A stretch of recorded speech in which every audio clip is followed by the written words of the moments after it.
Hmm. Blessings, beautiful beings. I'm Elaine with Heart Activation. Welcome to another episode of Heart Musings. In Heart Musings, what we do is we contemplate and discuss things that are commonly brought up when we are experiencing big life transformations, such as how do we learn to gain acceptance? How do we learn unconditional love? How do we forgive?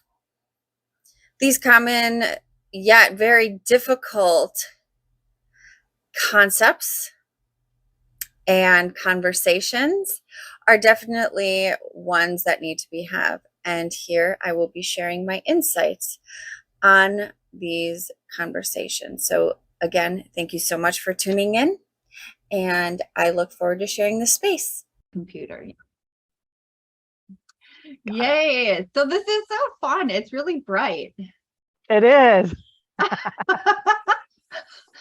So that is, oh, and us talking about Wicca just right before, that is something I would absolutely love to bring on, like all different beliefs and whatnot. And actually it's kind of what I was going to tap into today was I think for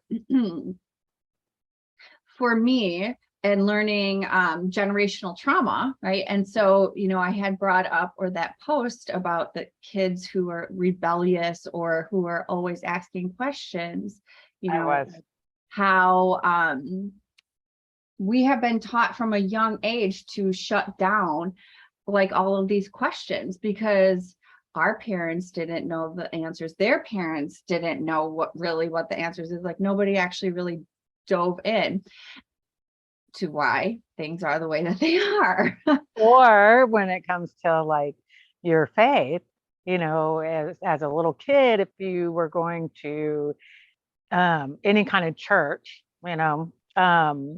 and they're called different things in different religions, maybe you as a child had questions, and I know I did. And when I asked questions, I was told, because Christian faith, what you're told in the Christian faith, if you ask questions about the contradictions in the Bible or anything like that, it's, oh, you just got to have faith. You just got to believe it. It's the word of God and you never question it. Da, da, da, da, da. And it's like, yeah. Hold on.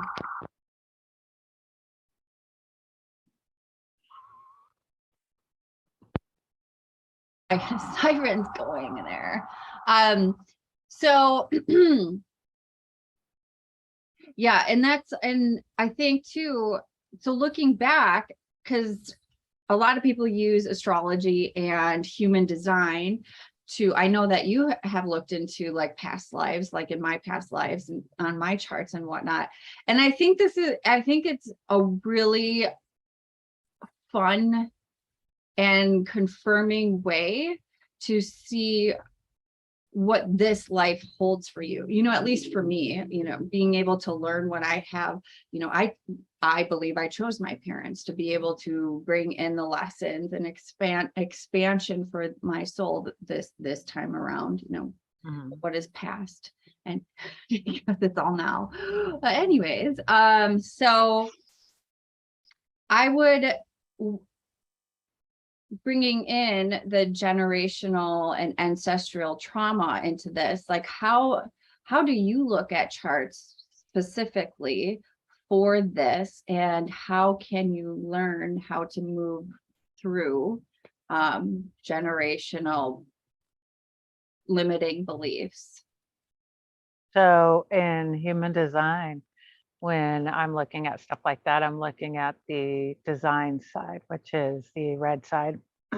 For those who are not familiar with human design, when you enter in to have your chart calculated, you enter in the day that you're born.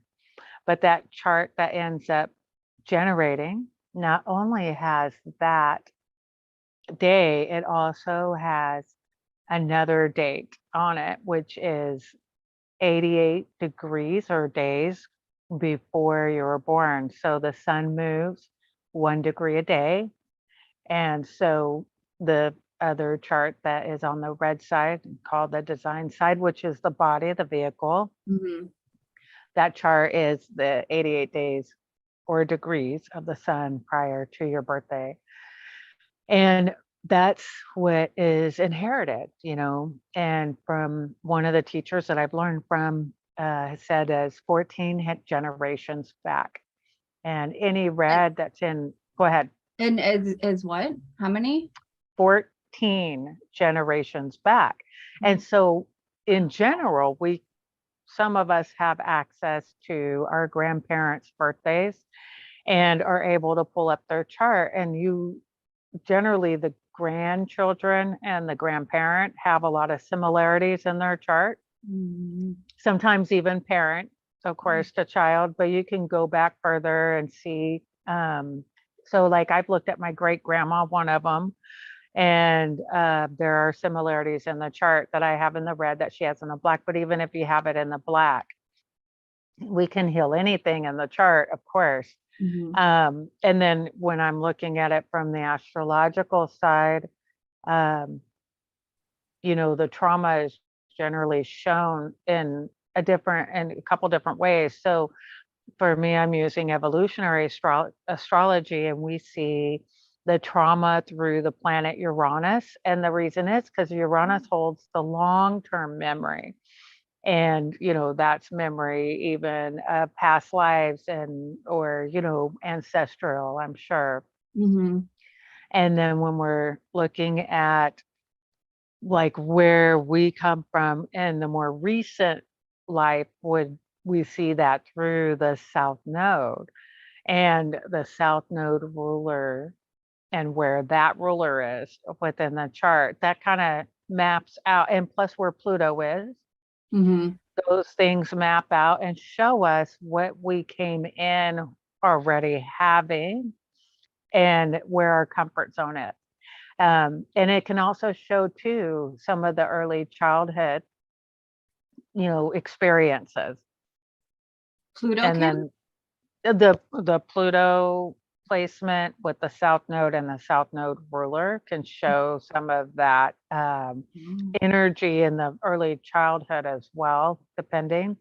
And then and then we look at the moon and Saturn for, as far as the father and mother. I do still look at and see where the sun also comes in as representing the father, but the majority it can be shown also through Saturn, because we're looking then at the axis of Cancer, Capricorn, which is generally considered, the mother father axis in a sense.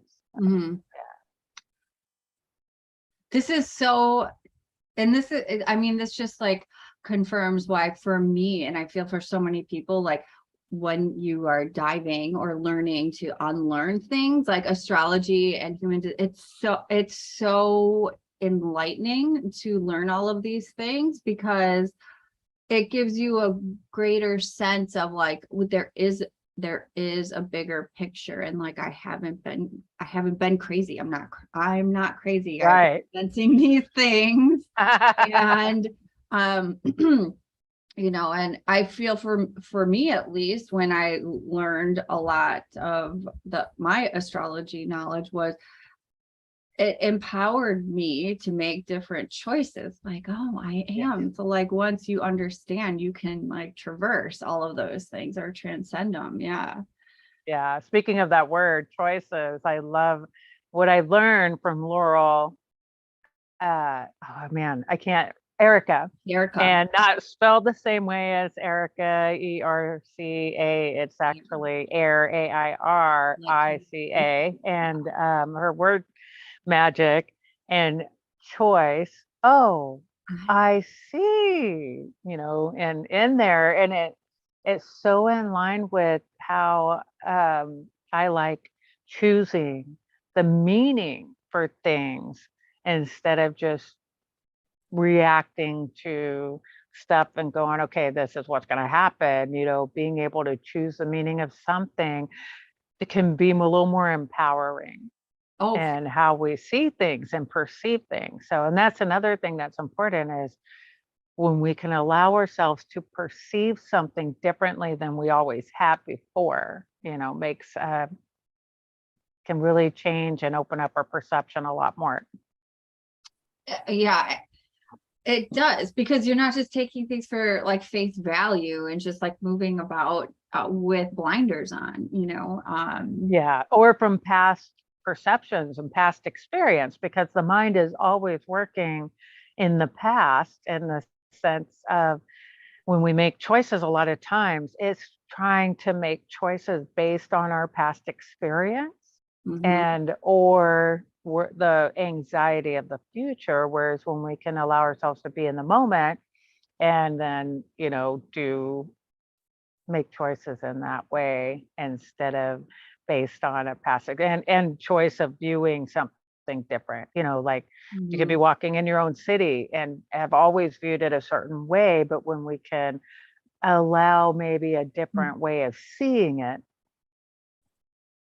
it can make a huge difference. So I was just being shown it. Honestly, it reminds me of like when I got clean off of pills the first time. I love it. Like, because when you're in that haze of addiction and constantly feeding your mind and body a certain way of looking at things, so like, through addiction, I saw the world completely muted. And then when I got clean and had like the veil disintegrated, I was like, holy shit, did I really not see things like this way? Like, I really didn't see like the colors in everything, I do. Yeah, that's a powerful, that's actually a really great analogy. So talking about that too, did you also, like for me, it was about a numbing of emotions and feelings. Did you also experience that too, or just the numbing of what you were seeing? It was, well, everything was muted and just very, I remember drugs were like the, I didn't want to feel. And at some point it was like, I read on, because I was also addicted to prescription pills. And so, reading on the bottle, basically what I wanted to read, like, oh, may impair judgment. Like, yeah, that's exactly the one that I want. Like, that's a good one. Yeah, it's so weird when, like, I mean, I was on prescription drugs for so long that so I couldn't feel the pain, the physical pain, but it also helped to numb any feelings. So, I mean, like, it was a long time of feeling any kind of joy or hopefulness or anything like that. And when you get off your prescription drugs, it may take years before you start feeling that. But then when those glimpses of those feelings come back into your awareness, like, oh my God, I remember that feeling when I was younger. I'd like to feel more of that, but it takes time. And I remember like going, oh man, when am I going to feel this again on a daily basis? I missed feeling that joy of life, that aliveness. I missed feeling excitement and, different things like that. And so over the years, it got more and more. In the last couple of years, it's been definitely a lot more, which is cool. And, because a lot of it, the reason why we want to hide that is that fear of feeling deeply and feeling sadness or grief or pain or anger or anything like that, for whatever reason. And when those things can come back and we could feel those again, that's what we came here for. Yeah. To experience the different ways of and colors of the rainbow and, whatever else. And it's not just about feeling happiness and bliss, because we feel that when we're not here in the body all the time. And that's why we want to come and feel and experience different experiences. And like a couple weeks ago, I told my husband, I said, remember, we came here to have fun and experience things and not get attached to the outcomes and results and whatever, and just have fun with it and just feel different things. So what is your husband, as being someone who isn't really necessarily involved in all of what we are involved in? What is his response to that? Like to that, or just to the wholeness of everything I do? To being like, remember, we came here for this. Like, we came Oh here. yeah, he totally, yeah, is like, yeah. So he's Okay. like so anybody who's ever read anything by I don't know what you call it, but Michael is the name. And I remember coming across this information years ago. And I don't want to say it's an entity, or it may be something that somebody channels and the name is called Michael. But Yeah. when I was reading the material, it talked about those who are here that already know that none of it matters. And so they just do whatever, and these are like some of the people, you know how it is in society. It's like, those, they're like in families, they try to get their kids to do certain things and whatever. And the kid's like, why? I don't need to do that. Yeah. You're busy, crazy doing all this stuff and it's not necessary, that type of thing. Yeah. The old souls like that. And that's kind of like how my husband is, he's always, so whenever I first started on this spiritual journey and I was waking up, I'd be like, honey, I found it. I got it. I know what it is now, and he'd be like, no. And he just point me back to me. And so basically what it was is he knows that we have it all within ourselves. And that we don't need to follow anything else per se. He's been around the block. Yeah. When you've been in prison, you've been around the block in a sense, and so he was Christian, and going into prison, he's kind of got out of that. I mean, I would say raised above that. And I don't mean above that in a way that it's a bad thing about Christianity. It's just that there's more beyond that. Yes. And yeah, I mean, when you see a lot of different things, it just changes you. So even though he doesn't get into all the stuff that I do, he does see the growth that has helped me anyways.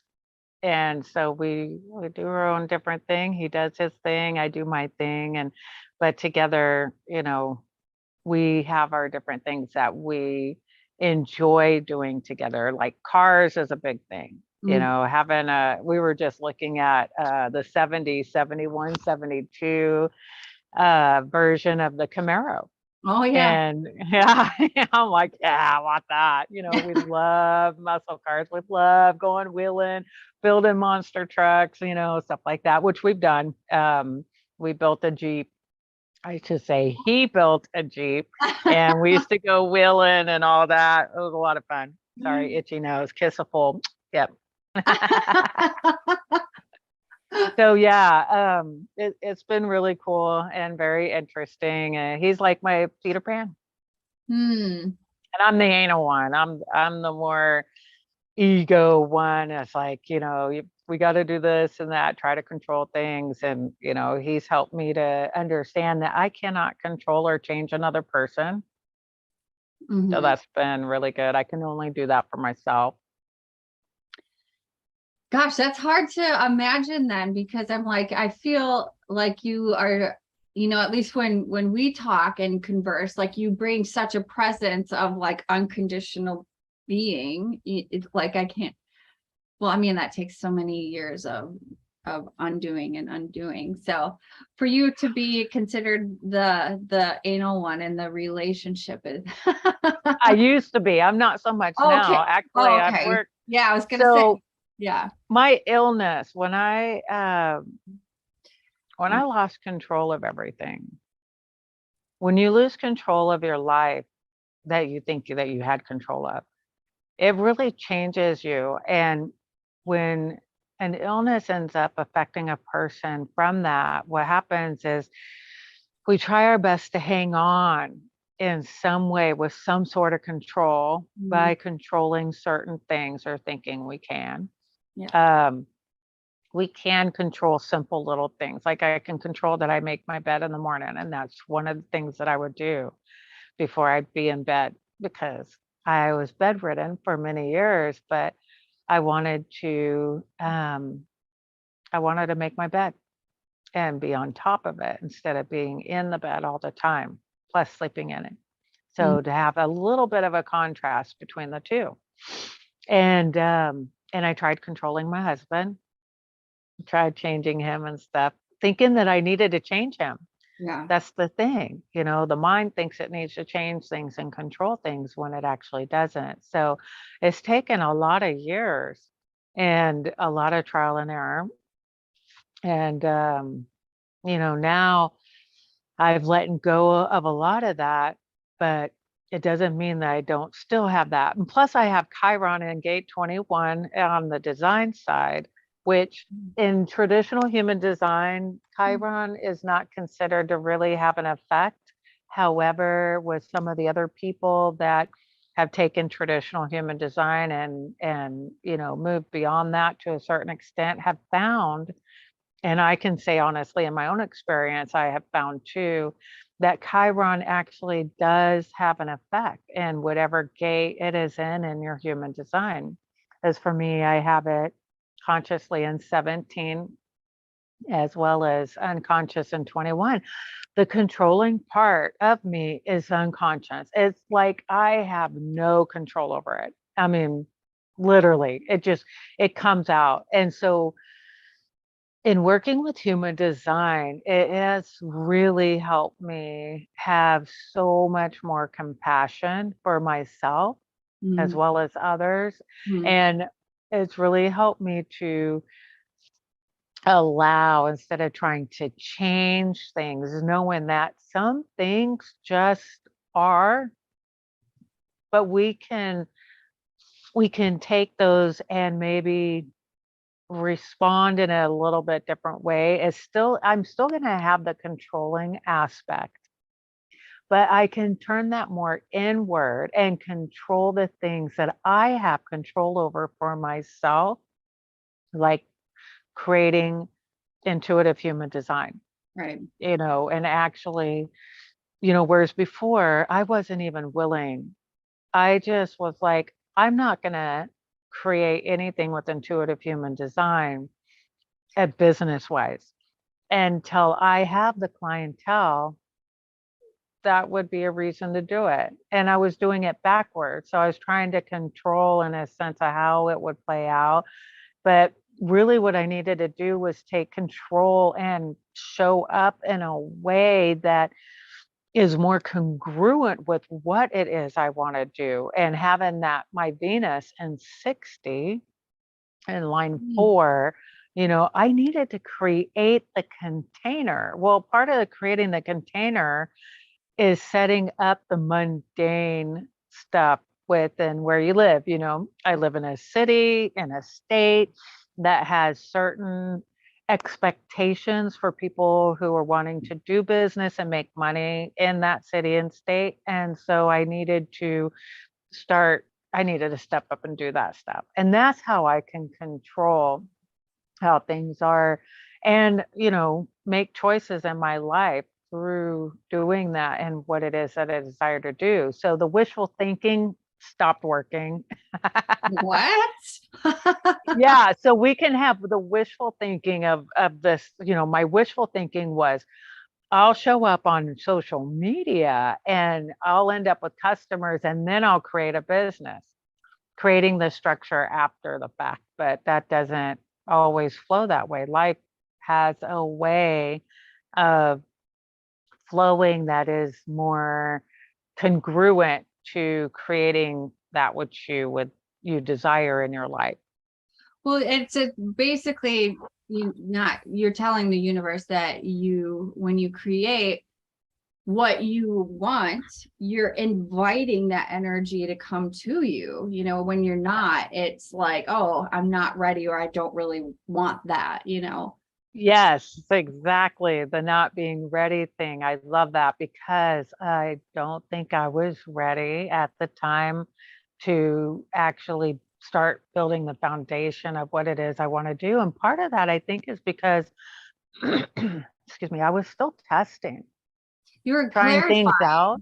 clarifying. I Yeah. was clarifying, Yeah. like, what feels good for me? I mean, do I want to do one-on-one readings? Do I prefer like small group things? And do I want those more focused on certain aspects of, like with the progressions? I mean, I did a small group with that.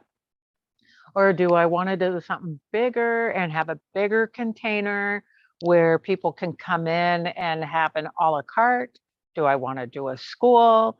Those types of Yeah. things. Do I want to write a book? I mean, of course I want to write a book, but I think in too. timing.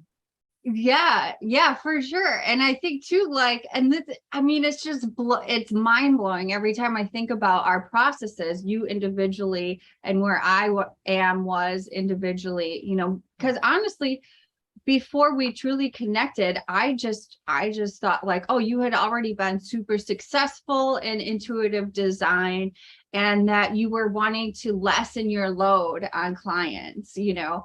And that's what I felt from you, was like, I so did like, want to lessen my load, so you're absolutely right on that part. yeah, because so, however, like, and then when we connected, we're both kind of in similar spaces, you know, of Yeah. like, okay, I know where I'm going, but I don't know like what exactly that is. How I'm putting it together and How am I, stuff, and yeah, then coming across Jess, both of us, not yeah. even knowing that each other end up, bumping into Jess, third line, three third lines bumping into each other. I mean, for reals, And out of in the a group blue. that I never, like, I don't participate in. Same here. Yeah. Yeah. I Yeah. mean, it was incredible. I know. So yeah, for all of us to come together and be able to, you know, just really prompting us to clarify, hone in, and refine what it is that we're even asking the universe to meet us with, Mhm. you know, is huge. And um what was, oh, the money. Okay, so, and this is also fascinating with money because,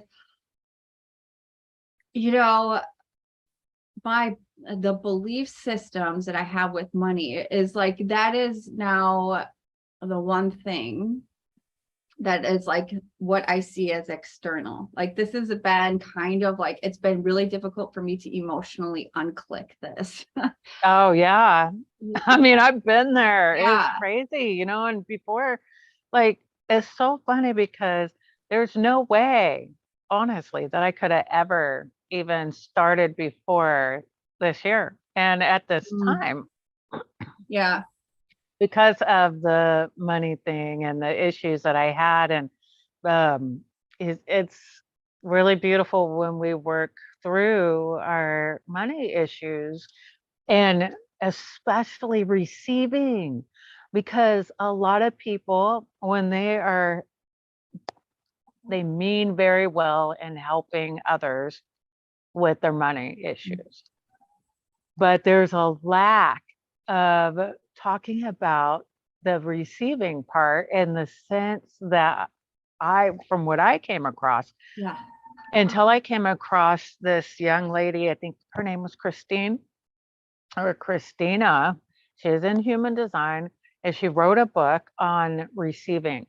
Um, and it was like my intuition brought it to my attention that, hey, you're having an issue with being open to receive in any way, shape, or form without feeling guilty. or bad that somebody wants to give to you without you having to give them something back. Gosh darn it, And so I bought the book and I read it, and it just was so eye-opening and so freeing, and it really helped me a lot to be more open to that. And then, of course, just going through other money issues, the ups and downs, and my own way of thinking about it, and living and being and feeling about it. And so over the course of a year and a half, that all changed, and things have definitely, I mean, it's just amazing. And I have to say that it really has to do a lot with divine timing, because I'm seeing all of this playing out both in my astrological timing, in my numerological timing, and in my human design timing. So it's a combination of knowing the timing, because what happens a lot of times, and I went through this already, where we see one aspect in one place and we think, oh my God, this is the time. This is it. Yes. But when it's a bigger aspectual timing, what can happen is it takes a little time to unfold. And so I'll use the one main example that I thought things were going to happen in, but it was a start of an unfolding. And back in 2017, my progressed Jupiter changed signs, and it went into Capricorn, which is my sun's sign. And so it's exactly conjunct my sun at 0 degrees, which happens to be what is called an Aries point in astrology, which is a very powerful point. Because of because of the degree that it's at is an Aries point. Okay. So like the Aries point. 5? Yeah. So the Aries point in astrology is at 0 degrees of each cardinal sign, which is Aries, Libra, Capricorn, and okay, wait. Oh yeah, it is Aries, Cancer, Libra, and Capricorn. They are all 4 cardinal signs, which are action signs, direction, like moving forward, doing something, bringing something into form. And so, of course, when I saw that was coming, I thought for sure, like, oh my God, that's it. Something huge going to happen in 2017. Yeah, I was met with human design. And now what? 17, 18, 19, 20, 22, 5 years later, here I am, just starting a business. Yeah. But I started my intuitive human design group around this time in actually August, but in 2019.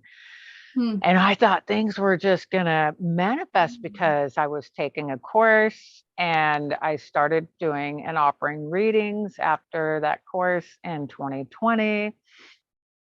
It was slow. And even at that, within 2 months of starting doing basic traditional human design readings, my readings changed. Something came over me and out of my mouth.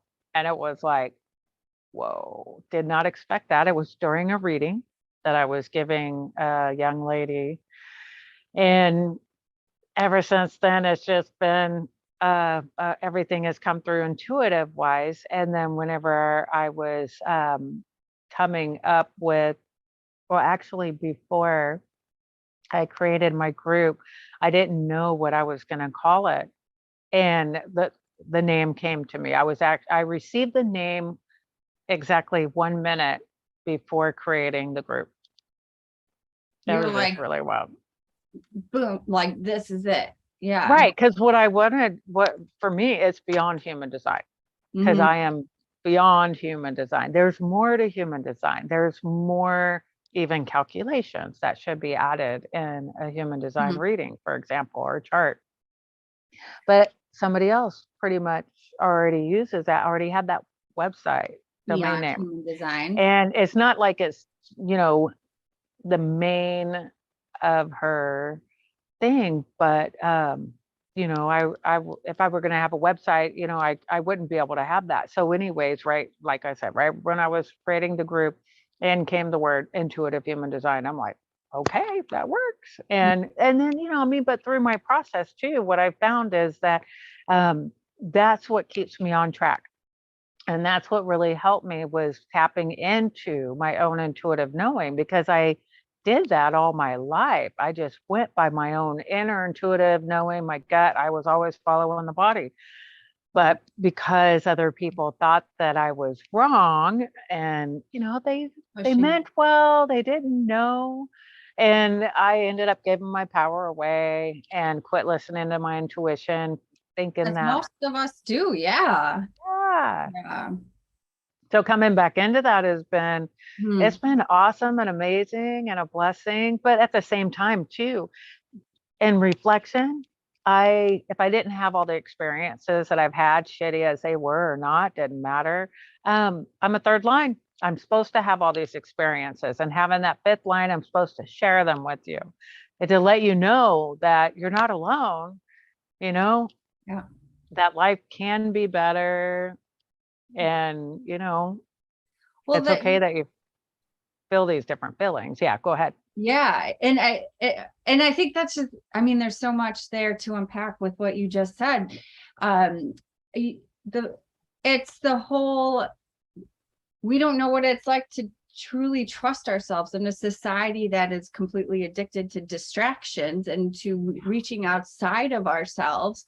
It is like, what does that even look like to trust? Because we are seen as crazy people, right? Like, oh, she hears voices. Like, I would have never been like, no, I just know, like, I just know, like, oh yeah, she's like on drugs again.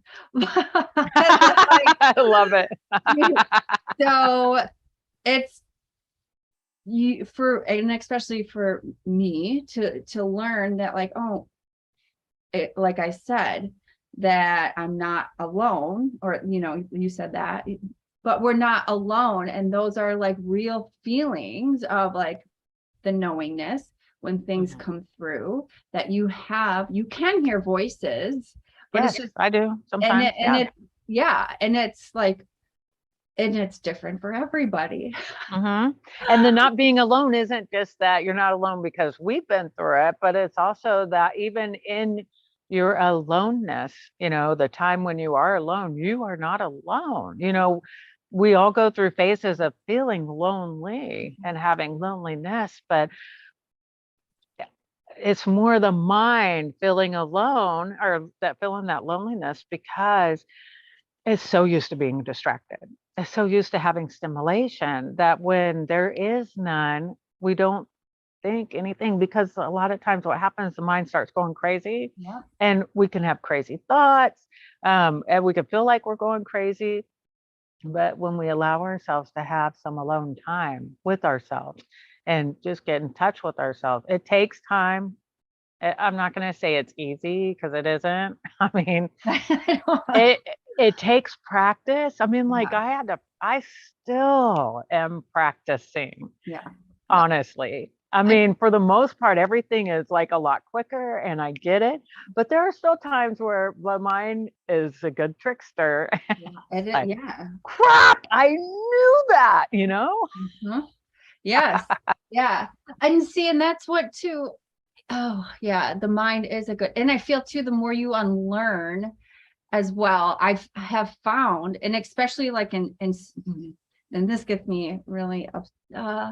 Well, it all serves a purpose, but in spiritual groups, right? When you start on becoming a lot of this stuff, then you can actually build more loopholes and manipulate a lot more, you know, and so your mind does play this whole trick on yourself. And I think some people do get stuck in that cycle of that.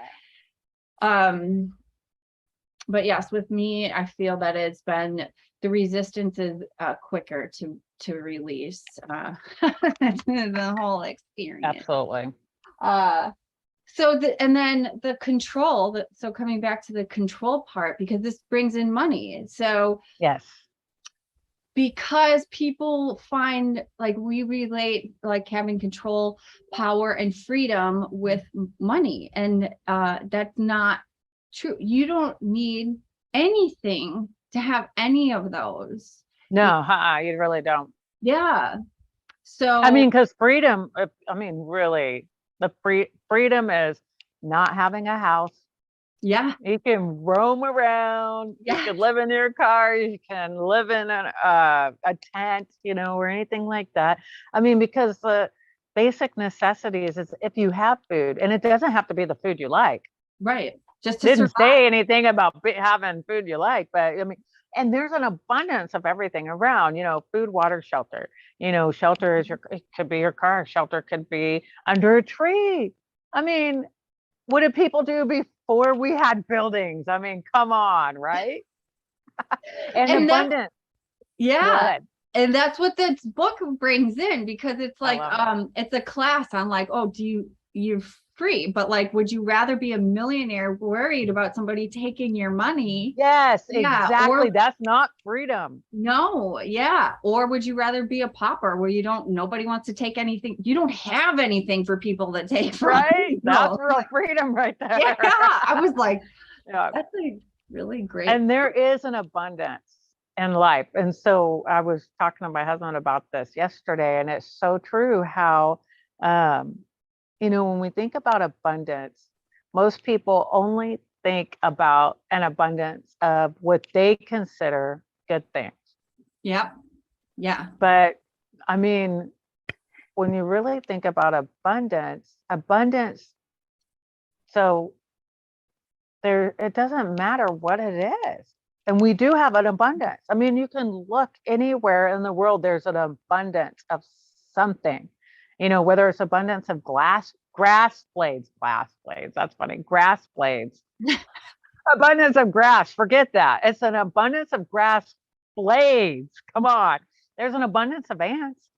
I mean, 1.6 million ants per person. If that isn't an abundance of something, I don't know what is. Well, and We have an abundance of trash. of what? We also abundance of trash, Oh yeah. garbage, disposal. We also have an abundance of plastic. Well, we have an abundance of water. We have an abundance of land. I mean, so there are many different things that we have an abundance of. It's just that we get so skewed in our mind that abundance should only be an abundance of what to me is good. Right. Right. You think of golden things, you think of things on the silver platter, basically. And that's kind of also what this book goes into. It's like, no, you are amazing creators. And then the students are like, of nothing. And he's like, no, like you have created your realities from lack just perfectly. Like that doesn't just come overnight. That's like something that you learn how to create from this space. It's an unconscious. It's through our choices. Yeah. It is our choices that we create. I mean, that do create, there are different things, mindset, all that kind of stuff. So yeah, right. Absolutely. Yeah. So it's just, flipping that. And I think a lot of it, unconscious, the unconscious side of our psyche with everything, like, because nobody's going to really take the time to be like, oh no, like money is freedom, because that was my big thing, was like, oh, freedom. But I mean, anything, it's like the unconscious beliefs of just asking yourself why you do what you do, why, like what, it's a state of feeling. Really. I mean, like if we were to strip everything, it's the feeling state that we desire more than anything. Right. Because right. What does it feel like? What does freedom feel like to you? That type of thing, which is really helpful to be able to really look at. But yeah, you're right. A lot of times we're so busy looking at the dollar amount of money as opposed to looking at what it is that we really truly desire. And it's generally going to be a feeling that we feel on a day-to-day basis. I want to feel alive. I want to feel bliss. I want to feel happiness. I want to feel hopeful. I want to feel creative. I want to feel pain-free, whatever it is. It's really a feeling that we want more than anything else. And through that feeling, I mean, so like if you're feeling abundant within yourself, no matter what things look like out there, you can then, I mean, anything can happen. I mean, really, all the things outside of your eyeballs are just things. That's it. They ain't going anywhere with you when you go, Right. Yeah. And yeah, and that's I mean, so I'm also and the experience. I'm sorry, real quick. It's the experiences that we want to have. And the feeling happens to be part of the experience. Because when we're having an experience, it's the feeling we like. Like my experience that I love to have is riding roller coasters, because the feeling is freaking awesome. It's like, woo! Excitement, and it's fun. It's a rush. So that's interesting because so this is two different views, and maybe it's not different. It is. So like the 0 point energy that, like, I love that. That feels so good. The 0 There's point. nothing like the 0 point energy. Yeah, where it's just like, whatever, like if it happens, like it's totally okay. Like I'm trusting that no matter where the emotions. You said the key word, that trust. Trust. Yeah. Yeah. And that's so huge.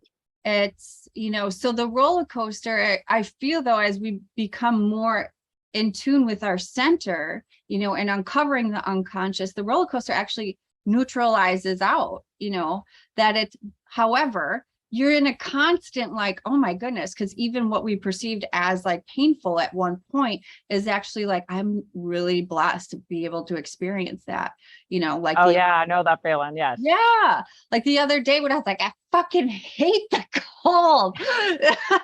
Right. I was like, oh, it's okay. I allowed myself to feel, and then it just kind of helped neutralize that, to be like, I actually get to enjoy that, or yeah, sometimes it feels good to get all riled up a little and get, it's what you do with it, I mean, like if you're in your own space and you allow yourself that, anger or angst or whatever feeling it is, self-righteousness, I want to go after this or change that. And how just dare she smoke right there? Right. The different things. And then just, allowing that to pass through and move on. And, you didn't take that and react and end up like poking another per se and ruining their day over your own way of how you want your life, because it's true. It's us. I mean, life is always mirroring back to us. And it's so funny because I had a big aha about this yesterday. Somebody that is within my peripheral, and just the way things unfold in this person's life. And I realized, oh my gosh, life was showing me those areas within myself so that I could do something with that. And it was just really kind of cool. Yeah. And that's, I mean, relationships in general, or everybody that we meet in general, is, I don't want to say they mirror us, but it is because they are. It's just another aspect of ourselves, really. Right. It's right. A lot of people use the word mirroring, and I know a lot of people probably don't like that. But when we are at that place or are in the process of integrating the knowing of nothing is separate, it makes it easier as we play with that and take that from the, okay, I know and understand that we're not separate, but to integrate that and to get to that point where we can say, when somebody comes into our awareness, I know that I am not separate from this person. So I can go within myself and work this through for me. And in doing that, the ripple effect, and, like with the Ho'oponopono, Right. that's where that comes in to play, because we're looking at no separation between ourselves and the other when we are incorporating Ho'oponopono into our life to help us clear that which is within us, so that it clears it in everybody in our awareness, or that comes into our awareness. So, okay. So, and I mean, that's a tough one for people to like. It was tough for me at first. I totally get it. And there's is. no right or wrong in it. I mean, there's Yeah, still everybody outside yourself is somebody else. process. Yeah, It is very much so a process. Unless, if you're lucky and some sort of like lashing bolt, that's a good one. Flash bolt of lightning hits you and says, "Hey, I can see this," and it just is like really kind of like an awakening type moment, then great. And it took me a long time to get to that point where, like, I've been doing the Ho'oponopono since October of 2018. And I didn't really fully embrace more so of that oneness as I did this year especially, but last year a bit. So yeah, it takes time. Darkening to lightning. I know. Love it. I was like, I'm in the darkness, in the I shadow. loved it. It was awesome. When we can eat our own darkness and live with it and be fine with it, then the light can shine through. That's so true. I mean, and I think, and with me and how I had updated my website, and that's really what I have wanted to hone in on, is like embracing the unknown, embracing the unconscious side and the shadow side. And like, because that's really where a lot of that, so many people want to negate the pain, and that's where the pain is, again, we're bringing back to the biggest form of illusion, is that we're separate. Pain is like thinking that we're separate. So, yeah. And so allowing there to be a space to embrace the unknown, I think, is just being okay with nothing. It's not always easy either. No, it's the most difficult thing ever, honestly. And that's what, yeah. And I mean, and I put that on my website too, like, yeah, it's not easy. However, there is light there, though. Like when you're unconsciously moving through life, there's no getting off of the wheel, like you're stuck in that repeating. You're stuck on the wheel if you're still suffering. Yeah. And so at least when you are like acknowledging, like, okay, I'm getting off the wheel to create a new reality for myself, there's at least like hope, and there's light. And, so I think that brings a lot of comfort. It can, and the unknown thing especially. Yeah, I want to bring that back to addiction too, because when a lot of the women would come through the house, the recovery, the treatment house that I was working at. Well, and even when I was getting clean, it's like, you are fucking searching for drugs and alcohol and like selling yourself to get these things, and you don't want to give that up for a possible chance of like recreating a new thing, so it's like, it's the same thing with people who do move through life with blinders. Yeah. And it's scary. It is scary to be like, oh, like get off of what I'm used to learn something different. Have to touch the unknown and be uncertain. Like coming back to money.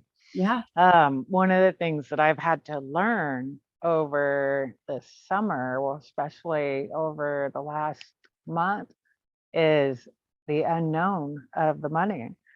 And I finally, in the last 2 weeks, I'm so proud of myself. I did not ask, except for one time I did ask one thing, but not because I was worried about money. I didn't bug my husband about anything he was doing, because one of the things that he shared with me is that that's what stresses him out more, when I worry about what he decides to do and try to tell him he needs to do something different. Trying to micromanage. What? How could that stress him out? Right. And so it's because I want to know, I want to control knowing what's happening with the money and with the jobs and stuff like that. So I let that go, and I watched, I was like, oh, I'm actually not bugging him. I can't believe it. And he's actually being really nice, and he seems a lot more happy, and he's not complaining about pain so much. Huh. And then yesterday he came home with a surprise of money, which I had no idea was coming. And it was just like, wow, that's so cool. And then more surprises, of course. I've been surprised with money like 3 times over the last 2 days, literally 2 days, yesterday and today. So, I mean, the day before yesterday, and then again this morning. And it's like, life does reward you when you make changes in however that looks for you. Being okay with the unknown while trusting. I didn't know where any money was coming from. I wasn't sure what we were going to do. It just is so cool when we can let go of the need to micromanage and control how things should be and how they look, and just trusting and knowing that, like I told my husband earlier this week, before that money came in, the first initial bit of money, I said, well, we'll have money when we need it. Yeah. It'll show up when we need it. And it did. I mean, it's just cool. The trust. Yes. Yeah. It's taken a long time for me to get there, but I mean, shibbity criminy. So don't feel bad. Yeah. That's what I say. Some of us take a lot longer than others. It's just trusting the process, and each process is different for everybody. But when we first started,